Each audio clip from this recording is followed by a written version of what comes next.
Bueno, esta es la segunda parte del video, donde ahora voy a compartir pantalla para realizar el análisis de lo que nos faltó en el video anterior y que tiene que ver con el bloque de geometría, que sería el bloque 2, que es el bloque de espacio y formas geométricas, que es el que tenemos por acá. A ver, vamos a ir con el cursor para adelante. A continuación teníamos entonces el bloque de espacio y formas geométricas, dividido en dos. Tenemos por un lado uso de las relaciones espaciales y por otro lado las formas geométricas, ¿sí? El jardín se va a ocupar del trabajo con el espacio y las formas geométricas. Particularmente me gustaría aclararles que el trabajo con el espacio es un trabajo en donde vamos a trabajar algunas relaciones que tienen que ver fundamentalmente con las acciones de más cerca de, más lejos de, o más cerca que, arriba, abajo, situaciones que, según nuestro diseño curricular, como ustedes verán, respecto al uso de las relaciones espaciales, muchas de ellas con la acción a resolver y que tiene que ver con la comunicación. Comunicar desplazamientos, comunicar posiciones de objetos, representar posiciones y trayectos, utilizar representaciones con códigos que permitan comunicar posiciones y trayectos, uso de planos, uso de maquetas, e interpretar y comunicar referencias con respecto a la hoja de papel, ¿sí? Igual después, más adelante, lo vamos a analizar en la parte de las orientaciones. Y por último, va a aparecer el trabajo con las formas geométricas que tienen que ver con construcciones, exploración, ¿sí? Tanto de figuras como de cuerpos geométricos. Y por último, con respecto a los contenidos del eje de medida, que es el tercero y último de los bloques, ¿sí? Nosotros vamos a trabajar 4 aspectos o 4 conceptos importantes dentro de la medida, que tiene que ver con la longitud, capacidad, peso y tiempo, ¿sí? Todas ellas a través de elementos de medición no convencionales, y con respecto a los instrumentos de medición convencionales, ¿sí? Como plantea acá, la exploración. Así que bueno, con esta parte terminaríamos con el bloque 2 y bloque 3 y la enunciación de los contenidos según el diseño curricular en su primera parte. A partir de las orientaciones didácticas, chicas, acá vamos a empezar a pensar, como les dije, es la segunda parte del diseño curricular. En estas orientaciones didácticas, ¿sí? El diseño nos va a orientar en relación a podríamos decir, el marco teórico desde el cual nosotros enseñamos matemática, y que es a través de la resolución de problemas, ¿sí? Cuando nosotros decimos cuál es nuestro marco teórico para la enseñanza de la matemática, hablamos de la resolución de problemas, ¿sí? Cuando hablamos de la resolución de problemas, nosotros hacemos referencia a problemas que tengan que ver con situaciones de juego y situaciones de no juego. Cuando decimos situaciones de juego, estamos pensando en aquellos juegos tradicionales o no, que muchas veces se resuelven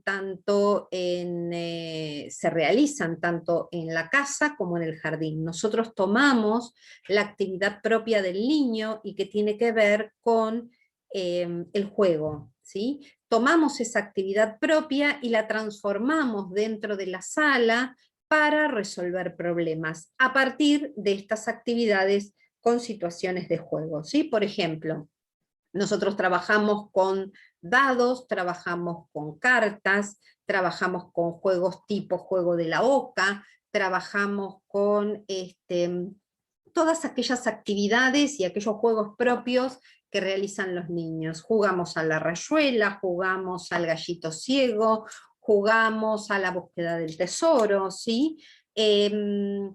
Siempre decimos que la gran diferencia que hay entre jugar en casa y jugar en el jardín tiene que ver con la intervención docente, ¿sí? En la escuela, en el jardín, tenemos un docente que tiene una intención pedagógica. Por lo tanto, ese mismo juego que se juega en casa no es el mismo juego que se juega en el jardín. En el jardín hay un docente con una intención pedagógica, que a través de ese juego el niño aprenda un contenido, ¿sí? Por lo tanto, a la hora de definir estas actividades, nosotros vamos a pensar en el juego, por ejemplo. Después voy a definir de qué manera trabajamos las situaciones de no juego. Pero, por ejemplo, para trabajar las situaciones de juego y que esas situaciones sean realmente un problema, esa situación problemática la vamos a plantear a través de una consigna problemática, una consigna que le determine al niño qué es lo que tiene que hacer, pero no cómo hacerlo. El cómo lo van a poner ellos. Por lo tanto, la formulación de esa consigna, ¿sí?, es fundamental en todas las actividades y en todos los juegos que desarrollamos a partir de estas situaciones problemáticas. Les vamos a plantear una consigna. Yo les voy a dar ahora un ejemplo de una consigna bien formulada y una consigna que no está bien formulada, ¿sí? Supongamos que en el momento de intercambio, le solicitamos a un niño, por ejemplo, que tiene que ir a buscar a la cocina tantas tazas como niños tenga la mesa donde él se sienta, ¿no? Entonces, si decimos esto, por ejemplo, podemos pensar en que esa es nuestra consigna. Hay que ir a buscar a la cocina tantas tazas como compañeros tengo en la mesa. Puedo modificar esa consigna y decir, contar cuántos niños hay en la mesa, cuántos compañeros hay en tu mesa, y tenés que ir a buscar a la cocina las mismas tazas que contaste para saber cuántos compañeros hay. En esas dos situaciones parecería ser que no hay demasiada diferencia entre una consigna y otra, pero sí la hay sustancialmente, porque en el caso de la primera de las consignas, nosotros les decimos qué es lo que hay que hacer. En cambio, en la segunda consigna les decimos qué hay que hacer y aparte cómo, les decimos contando.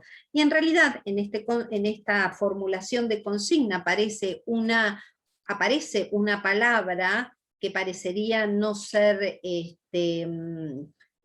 invasiva dentro de la consigna, sin embargo sí lo es, porque en ese caso le estaríamos diciendo qué es lo que tiene que hacer y aparte cómo lo tiene que hacer. Entonces el niño simplemente va a su mesa, cuenta cuántos nenes hay, va a la cocina y los trae, ¿sí? En cambio, si les decimos, la consigna es ir a buscar a la cocina tantas tazas como compañeros haya en tu mesa, el problema del nene es descubrir cómo hace para saber cuántas tazas tiene que traer, ¿sí? En una situación de aprendizaje, en una oportunidad, en un jardín, pasó que también dimos esa consigna de esa manera y resulta que a la hora de pensar en esos procedimientos que resolvieron los niños, encontramos un niño que en una mesa dijo,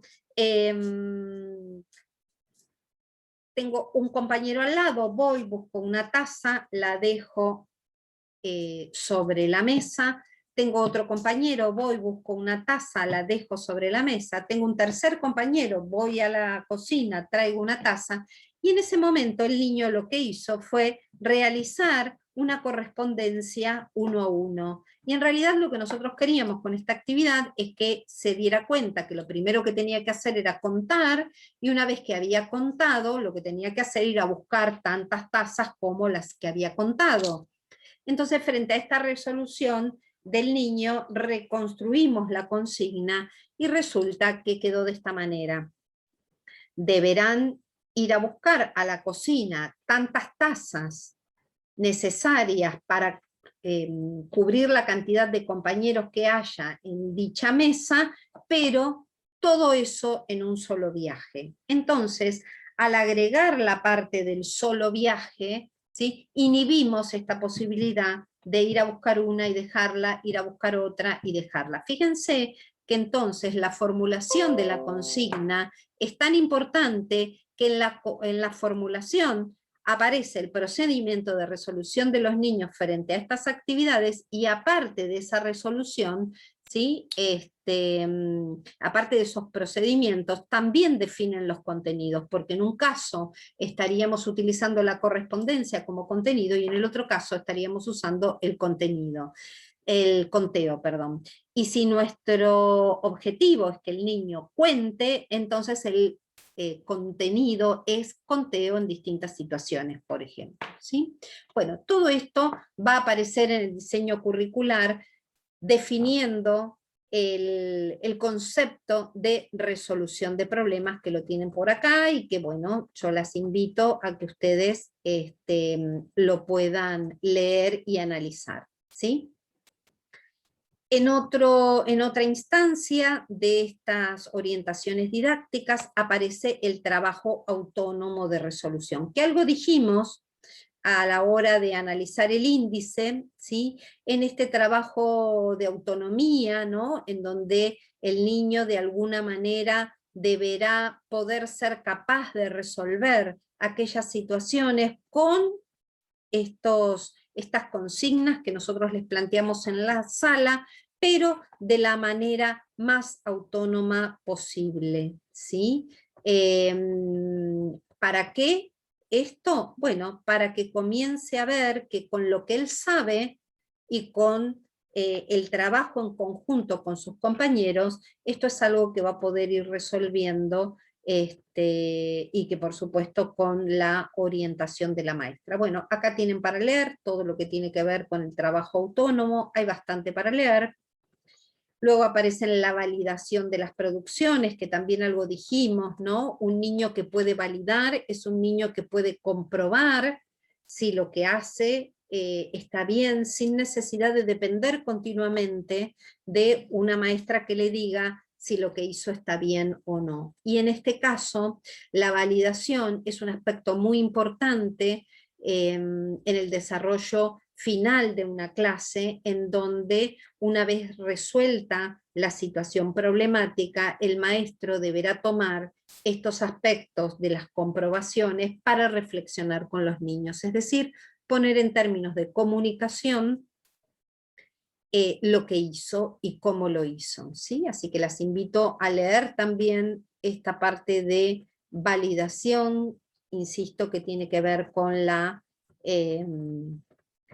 comprobación. Luego aparece la planificación de los trabajos matemáticos, es decir, cómo se planifica esta área en el jardín. Nosotros en el jardín, chicas, tenemos 3 formas de planificar concretamente. Una es a través de secuencias didácticas, la otra es a través de proyectos, y la última a través de la unidad didáctica. Nosotros hablamos, esto ustedes después lo van a ver en prácticas, ¿sí?, con las profesoras de didácticas de segundo, pero yo ya les voy adelantando, ¿sí? Para matemática el trabajo a través de secuencias es algo muy natural.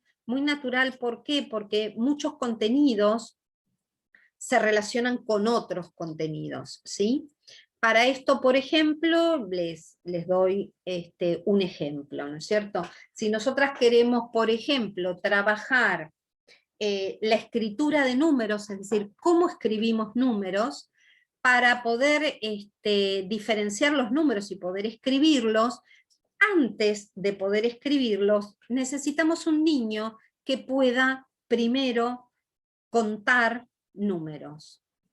Es decir, que pueda asignarle a un elemento un número determinado. Por ejemplo, yo les voy a mostrar acá, si yo tengo, por ejemplo, vamos a poner así, todas estas lapiceras, ¿sí?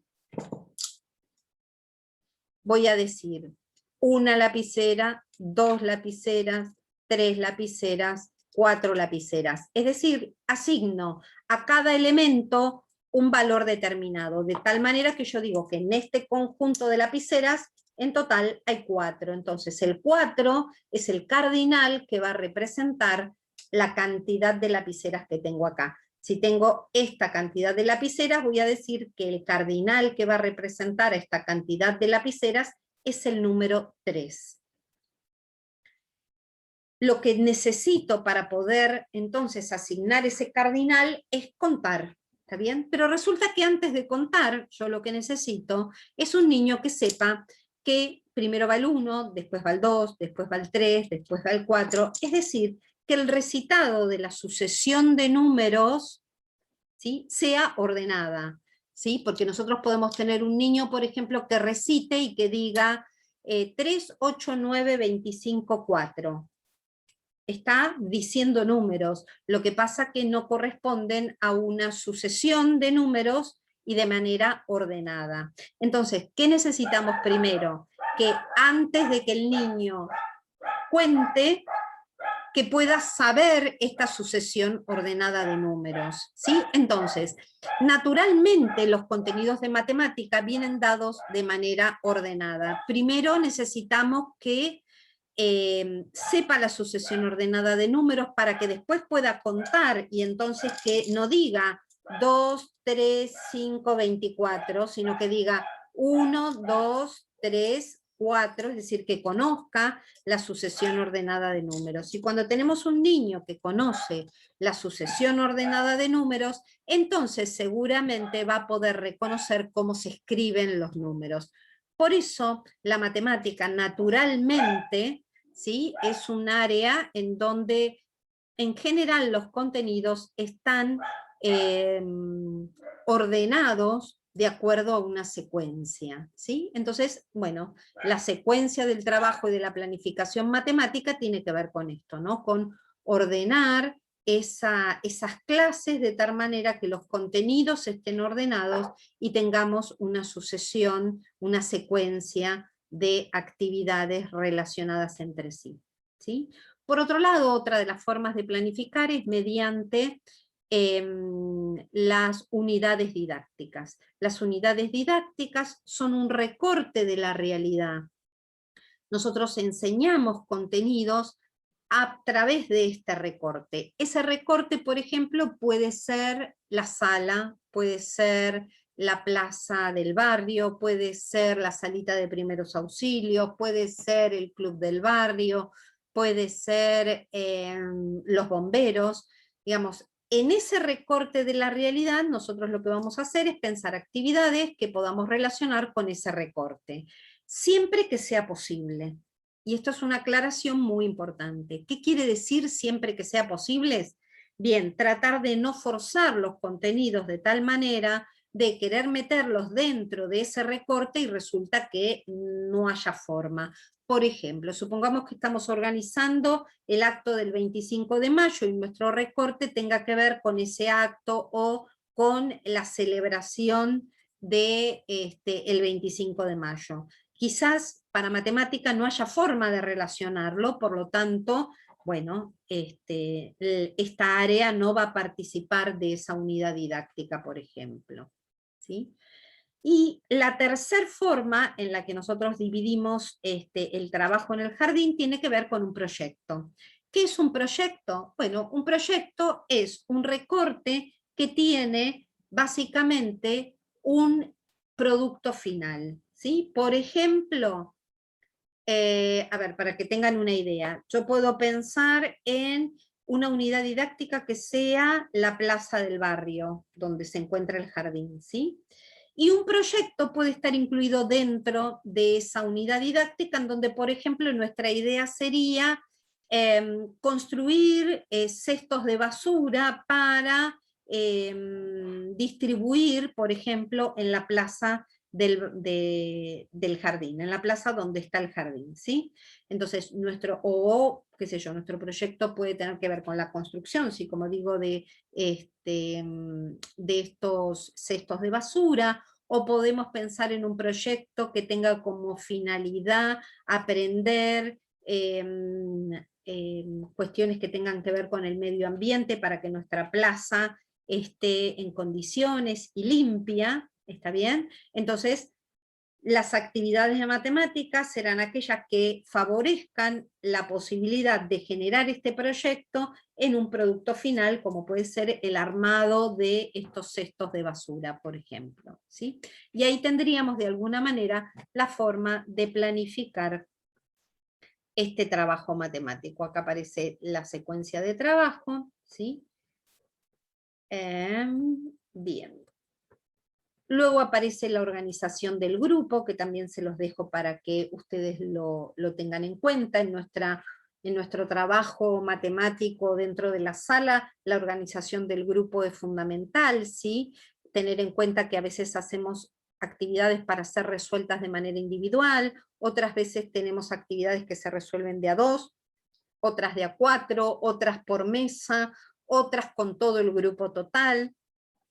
A veces la organización grupal, si por ejemplo vamos a presentar un juego nuevo, con una actividad nueva por primera vez, supongamos que vamos a trabajar por primera vez con cartas, entonces, por ejemplo, podemos pensar que como es una primera actividad, vamos a realizar una muestra de cómo se va a resolver esa actividad, entonces lo vamos a trabajar con todo el grupo total, porque la idea es mostrar cómo se resolvería este juego nuevo. Luego tendríamos una instancia en donde podemos por ahí resolverlo por mesa, entonces en ese caso pasamos del grupo total a la resolución por mesa, y después cuando haremos las conclusiones finales, seguramente reuniremos a todo el grupo total. ¿Sí? También tenemos otra forma de pensar la organización a través de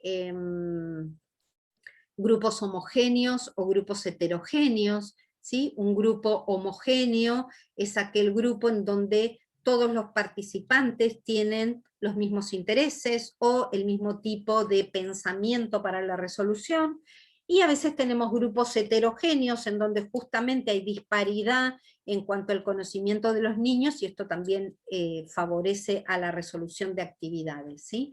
Pero esto, por ejemplo, se puede dar en los casos donde tenemos sala de 4 y 5 integrada, por ejemplo, en los jardines. En ese caso, a veces necesitamos hacer actividades con el grupo homogéneo y otras veces con un grupo más heterogéneo. Eso lo vamos trabajando. Bueno, esto lo van leyendo, cómo encuadramos el trabajo matemático, esto también lo van a trabajar con las profesoras de práctica, pero bueno, las invito a que los vayan leyendo, el tipo de juegos matemáticos, acá aparece lo de la unidad didáctica y el proyecto, secuencias de trabajo. El tema del material didáctico en el jardín es muy importante, el tema del material didáctico, porque es un material didáctico que generalmente confecciona la maestra, ¿no es cierto? Así que la confección del trabajo en función de la actividad que vamos a desarrollar también es muy importante. Y por último tenemos un diseño curricular que habla de primera, segunda o tercera sección. Es decir, que los contenidos en este diseño curricular no están divididos por sala, no están divididos para sala de 3, para sala de 4 y sala de 5, es decir, primera, segunda y tercera sección. ¿Por qué? Básicamente, chicas, porque los contenidos en todos los años se repiten. Donde cambia es en el nivel de dificultad que vamos a trabajar en el jardín. Por ejemplo, si estamos con una sala de 3 y la idea es trabajar con dados, con la configuración, por ejemplo, tradicional de los dados, a lo mejor, porque de acuerdo al tipo de actividad que vamos a resolver, no nos sirve trabajar con el dado que va del 1 al 6, nos sirve trabajar con el dado que va del 1 al 3 y repetimos en las caras 2 1, 2 2 y 2 3. Entonces recortamos el intervalo numérico trabajado. En cambio, si ya estamos en una sala de 4, de 5, a lo mejor el intervalo numérico de los dados va del 1 al 6 y eso, digamos, lo manejamos en función del material a utilizar. Pero básicamente los contenidos son los mismos, solo cambian el nivel de dificultad. Por ejemplo, si estamos trabajando con el bloque de sistema de numeración y número, por ejemplo, bueno, recortaremos el intervalo numérico de acuerdo a la sala con la que estemos trabajando. Si vamos a trabajar con algunas figuras geométricas, a lo mejor no trabajamos con 3 o 4 a la vez, sino trabajamos con 2 figuras geométricas, ¿sí? Y entonces a partir de ahí vamos pensando las actividades, recortando el contenido, pero no distribuido de otra manera. Y por último, bueno, aquí ya aparecen las orientaciones específicas para el trabajo con los contenidos, que de esto vamos a hablar en la clase presencial directamente, porque estas orientaciones en este diseño curricular nos va a decir qué vamos a enseñar y cómo lo vamos a enseñar en el jardín. Así que esto es lo que vamos a empezar a ver en la clase presencial. Yo les voy a dejar este video como para que ustedes lo puedan mirar, revisar y tener una orientación de cómo leerlo. ¿Está? Bueno, nos estamos viendo en la clase en vivo, chicas. Les mando un cariño.